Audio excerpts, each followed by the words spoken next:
السلام علیکم ورحمۃ اللہ تعالی وبرکاتہ۔ نحمده ونصلی ونسلم علی رسولہ الکریم، اما بعد فاعوذ باللہ من الشیطان الرجیم، بسم اللہ الرحمن الرحیم۔ ان اللہ وملائکتہ یصلون علی النبی یا ایہا الذین آمنوا صلوا علیہ وسلموا تسلیما۔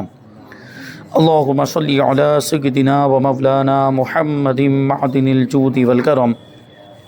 وآلہ الکرام وابنہ الکریم وبارک وسلم، صلاۃ و سلام علیک یا رسول اللہ صلی اللہ تعالی علیہ وسلم۔ تقلید کا بیان جاری ہے۔ قرآن کی روشنی میں، حدیث کی روشنی میں اور اقوال ائمہ کی روشنی میں تقلید کو ثابت کیا۔ اور اس سے پہلے ایک یہ سوال شامل کیا گیا تھا کہ اماموں کی تقلید، اماموں میں سے کسی ایک کی تقلید کیوں واجب ہے؟ جب چاروں حق پر ہیں تو چاروں میں سے جس کی چاہے تقلید کر لے کسی مسئلے میں۔ اور چاروں اماموں کے نام امام اعظم ابو حنیفہ، نعمان بن ثابت، امام مالک، اور امام شافعی کا نام ہے محمد بن ادریس شافعی، اور امام احمد بن حنبل۔ تو یہ چاروں مسلک حق ہیں، تو کسی بھی مسئلے میں کسی بھی امام کی پیروی جائز ہونی چاہیے۔ تو اس کی وضاحت کی اور اس کے بارے میں بتایا کہ ایک ہی امام کی پیروی کیوں ضروری ہے، کیونکہ اگر اجازت دے دی جائے کہ کسی بھی مسئلے میں کسی بھی امام کی پیروی کر سکتے ہیں تو یہ تو نفس کی پیروی ہو جائے گی، یہ دین اسلام کی پیروی نہیں رہے گی۔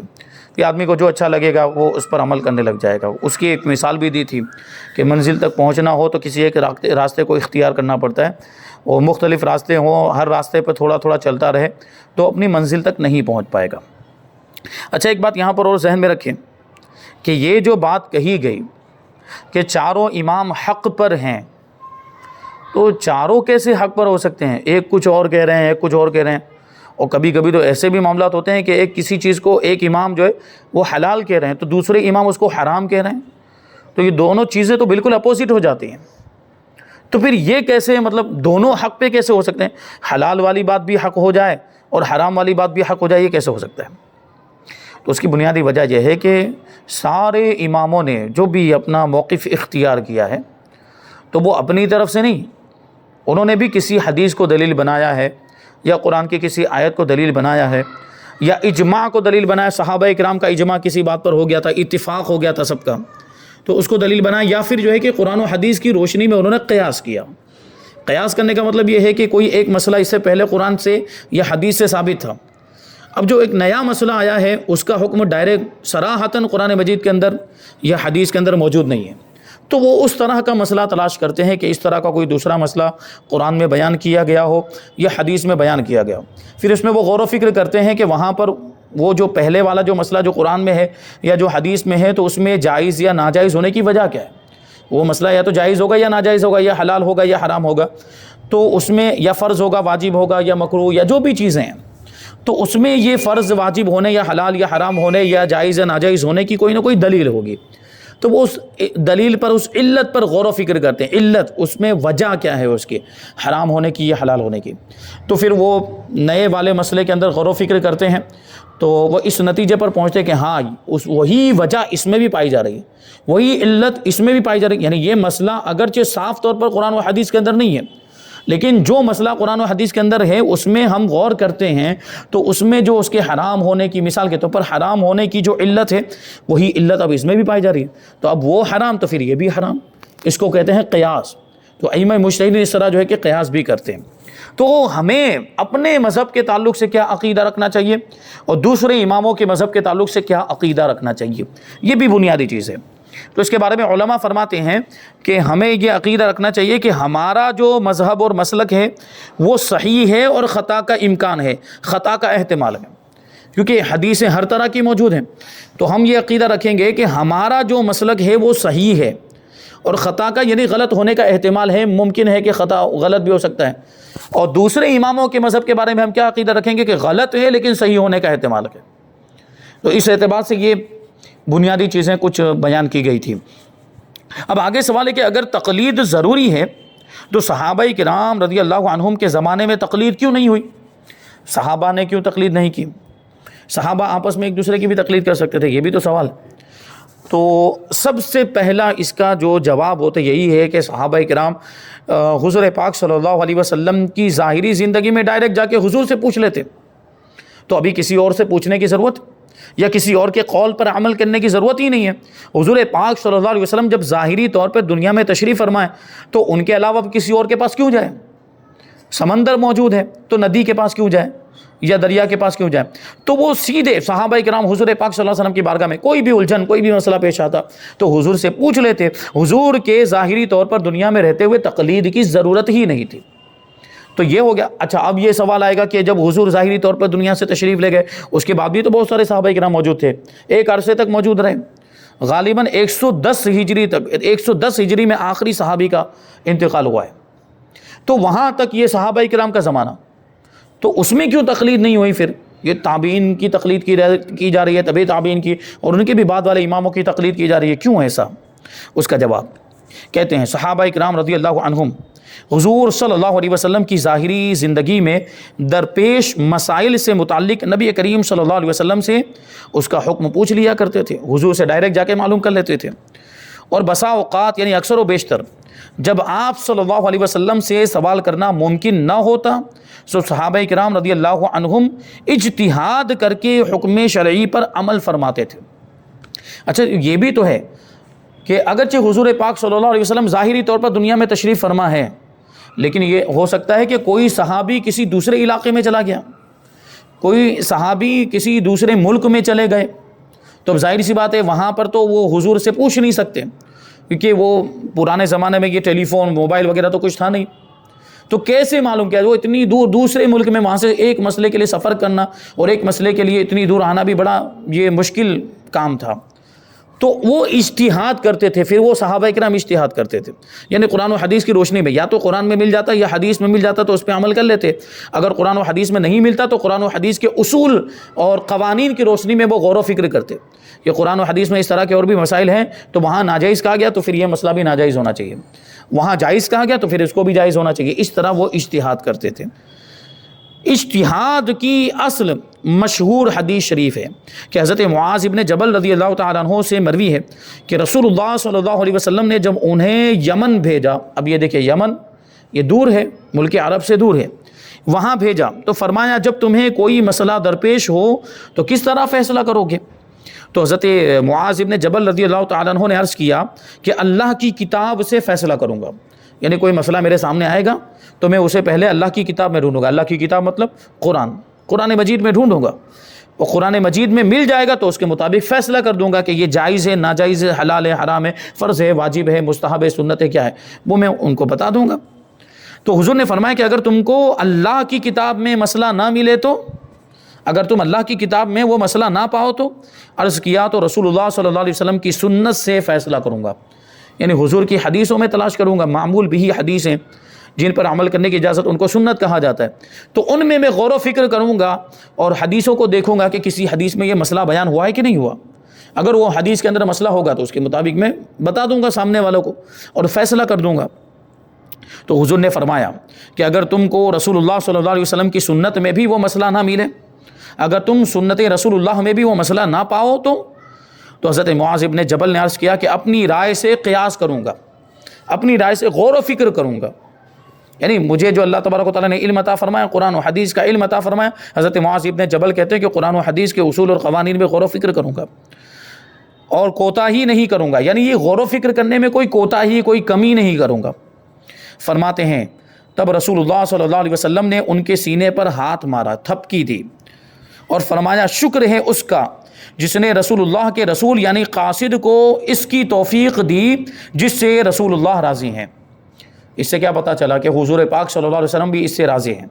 یعنی پہلے قرآن کو دیکھا جائے کہ قرآن میں وہ مسئلہ ملتا ہے کہ نہیں ملتا، پھر حدیث کو دیکھا جائے، سنت رسول اللہ کو دیکھا جائے اس میں مسئلہ ملتا ہے کہ نہیں ملتا، اور اگر یہ دونوں چیزوں میں نہ ملے تو پھر مجتہد کو اجتہاد کرنے کی اجازت ہے، پھر وہ غور و فکر کر کے پھر وہ مسئلہ نکلا۔ حضرت معاذ ابن جبل صحابی رسول ہیں، وہ اجتہاد کے درجے پر فائز، وہ اجتہاد کر سکتے تھے، لیکن ہر کوئی اجتہاد کے درجے پر فائز نہیں ہوتا، خاص طور پر اب یہ زمانہ تو اتنا جو ہے بعد کا زمانہ، اتنی غفلت، اتنی جہالت اور اس طرح کا علم تو رہا ہی نہیں کسی کے پاس کہ وہ اجتہاد کر سکے، خود غور و فکر کر کے قرآن و حدیث سے مسئلہ نکال سکیں، تو اس لیے اماموں کی پیروی کی جاتی ہے۔ تو حضرت معاذ ابن جبل رضی اللہ تعالیٰ عنہ نے حضور کی بارگاہ میں خود عرض کیا کہ یا رسول اللہ، اگر مجھے قرآن میں کوئی مسئلہ نہیں ملے گا، اگر حدیث میں یعنی سنت رسول اللہ میں کوئی مسئلہ نہیں ملے گا، تو میں اپنی رائے سے اجتہاد کروں گا۔ تو اس پر حضور نے کیا فرمایا کہ اللہ کا شکر ہے کہ اس نے رسول اللہ کے رسول یعنی رسول اللہ کے قاصد، کیونکہ قاصد بنا کر بھیج رہے تھے، قاصد مطلب پیغام لے کر جانے والا، تو حضرت معاذ ابن جبل اسلام کا پیغام لے کر جا رہے تھے یمن میں، تو حضور نے ارشاد فرمایا کہ اللہ کا شکر ہے کہ اس نے رسول اللہ کے قاصد کو اس کی ہدایت عطا فرمائی، اس کی توفیق عطا فرمائی جس سے اللہ کا رسول راضی ہے۔ تو اس سے پتہ چلا کہ یہ اجتہاد پر حضور خود راضی ہیں، یہ اجتہاد ہونا چاہیے، اس پر اللہ کے رسول صلی اللہ علیہ وسلم نے اپنی رضامندی کا اظہار کیا ہے، تو یہ اجتہاد حدیث سے ثابت ہوا۔ مزید مفتی احمد یارخان نعیمی رحمۃ اللہ تعالی علیہ ارشاد فرماتے ہیں، صحابہ کرام کو کسی کی تقلید کی ضرورت ہی نہیں تھی، وہ تو حضور پاک صلی اللہ علیہ وسلم کی صحبت کی برکت سے تمام مسلمانوں کے امام اور پیشوا ہیں کہ ائمہ دین امام اعظم ابو حنیفہ اور امام شافعی وغیرہ وغیرہ یہ سب ان کی ہی تو پیروی کرتے ہیں، یعنی یہ امام اعظم ابو حنیفہ یا امام مالک یا امام شافعی یا امام احمد بن حنبل یا دوسرے مجتہدین بھی ہوں، ان تک حضور پاک صلی اللہ علیہ وسلم کی حدیثیں پہنچی ہیں تو کن کے ذریعے سے پہنچی؟ صحابہ کرام کے ذریعے سے تو پہنچی، تو انہوں نے صحابہ کرام سے ہی لیا، صحابہ کرام کی ہی پیروی کی، انہوں نے صحابہ کرام نے جو بیان کیا بعد والوں کو بیان کیا، پھر انہوں نے ان کے بعد والوں کو بیان کیا، اس طرح یہ مذہب مدون ہوئے اور یہ مسلک تیار ہوئے اور بعد میں ان کی لوگوں نے تقلید کی۔ مشکات باب فضائل الصحابہ میں ہے، اصحابی کالنجوم فبأیہم اقتدیتم اہتدیتم، یعنی میرے صحابہ ستاروں کی طرح ہیں، تم جن کی پیروی کرو گے ہدایت پا جاؤ گے۔ علیکم بسنتی و سنت الخلفاء راشدین، دوسری حدیث پاک ہے کہ تم لازم پکڑو میری اور میرے خلفاء راشدین کی سنت کو، یعنی کیا مطلب کہ میری سنت پر عمل کرو اور میرے خلفاء راشدین کی سنت پر عمل کرو۔ تو دیکھیے اس سے بھی صحابہ کرام کے طریقے پر، خلفاء راشدین کے طریقے پر عمل کرنے کا حکم معلوم ہو رہا ہے کہ حضور نے حکم دیا کہ ان کے طریقے پر عمل کرو۔ یہ سوال تو ایسا ہے کہ جیسے کوئی کہے کہ ہم کسی کے امتی نہیں، یعنی یہ کہ صحابہ کرام نے کسی کی تقلید کیوں نہیں کی، یہ سوال یہ ایسا ہے کہ ہم کسی کے امتی نہیں، کوئی یہ کہے کہ ہم کسی کے امتی نہیں کیونکہ ہمارے نبی علیہ السلام کسی کے امتی نہیں تھے، یہ بات کیسے ہو سکتی ہے؟ نبی خود کسی کا امتی نہیں ہوتا، نبی کے امتی ہوتے ہیں۔ تو اب یہ کوئی سوچے کہ یہ جیسے اجتہاد والی بات کہ ہم کسی کی تقلید نہیں کریں گے کیونکہ صحابہ کرام نے کسی کی تقلید نہیں کی، تو یہ تو ایسے ہی ہو گیا کہ کوئی یوں کہے کہ ہم بھی امتی نہیں کیونکہ حضور بھی کسی کے امتی نہیں تھے، یہ تو بے وقوفی والی بات ہو گئی۔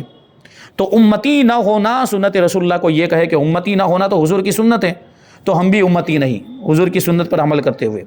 تو اس سے یہی کہا جائے گا کہ حضور صلی اللہ علیہ وسلم تو خود نبی ہیں، سب آپ کی امت ہے، وہ کسی کے امتی ہوتے ہم کو وہ کس کے امتی ہوتے؟ امتی نبی کا ہوتا ہے، حضور خود نبی ہیں تو وہ کسی کے امتی کیسے ہو سکتے ہیں؟ ہم کو امتی ہونا ضروری ہے۔ ایسے ہی صحابہ کرام رضی اللہ عنہم تمام لوگوں کے امام ہیں، ان کا کون مسلمان امام ہو سکتا ہے؟ نہر سے پانی اس کھیت کو دیا جائے گا جو دریا سے دور ہو، نہر سے پانی اس کھیت کو دینا پڑتا ہے جو دریا سے دور ہو۔ یہ صحابہ کرام تو حضور پاک صلی اللہ علیہ وسلم کے علم کے سمندر کے بالکل قریب ہے، تو ان کو کسی کی تقلید کرنے کی کیا ضرورت ہے؟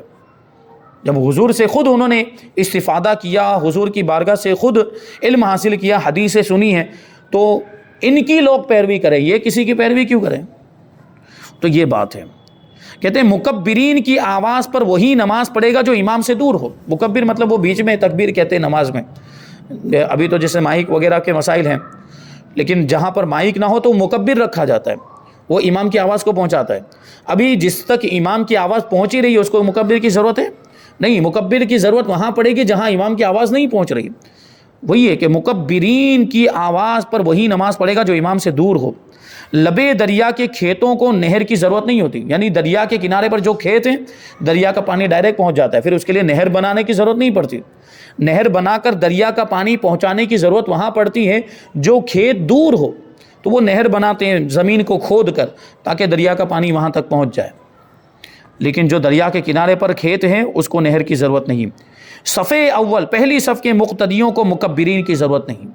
پہلی صف میں ڈائریکٹ امام کی آواز آ رہی ہے تو مکبر کی کیا ضرورت ہے. صحابہ کرام رضی اللہ عنہم صف اول کے مقتدی ہیں، یعنی پہلی صف میں حضور کے اقتداء کرنے والے، وہ بلا واسطہ سینہ پاک مصطفیٰ صلی اللہ علیہ وسلم سے فیض لینے والے ہیں. ہم چونکہ اس بحر سے یعنی اس سمندر سے دور ہیں، حضور پاک صلی اللہ علیہ وسلم کے علم کا سمندر، اس سے ہم دور ہیں، لہٰذا کسی نہر کے حاجت مند ہیں، یعنی ہمیں نہر کی ضرورت ہے. وہاں سے یہاں تک حضور پاک صلی اللہ علیہ وسلم کے علم کے سمندر سے ہم تک علم کا پانی پہنچانے کے لیے کسی نہر کی ضرورت ہے. ہم ڈائریکٹ حضور کے سمندر، علم کے سمندر تک نہیں پہنچ سکتے. تو یہ اماموں نے حضور پاک صلی اللہ علیہ وسلم کے علم کے سمندر سے، یہ امام نہر کے طور پر ہم تک وہ علم کا پانی پہنچا رہے ہیں، اماموں نے پہنچایا. پھر کہتے ہیں پھر سمندر سے ہزارہا دریا جاری ہوتے ہیں. سمندر سے بہت سارے دریا نکلتے ہیں، ندیاں وغیرہ یہ سمندر سے نکلتی ہیں، ندیاں جو بھی ہیں وہ سمندر سے. پھر وہ سمندر کا پانی ندیوں کے ذریعے سے کہاں کہاں پہنچتا ہے. تو کہتے ہیں سمندر سے تو ہزاروں دریا جاری ہوتے ہیں، جن سب میں پانی تو سمندر ہی کا ہوتا ہے، مگر ان سب کے نام اور راستے جدا ہیں.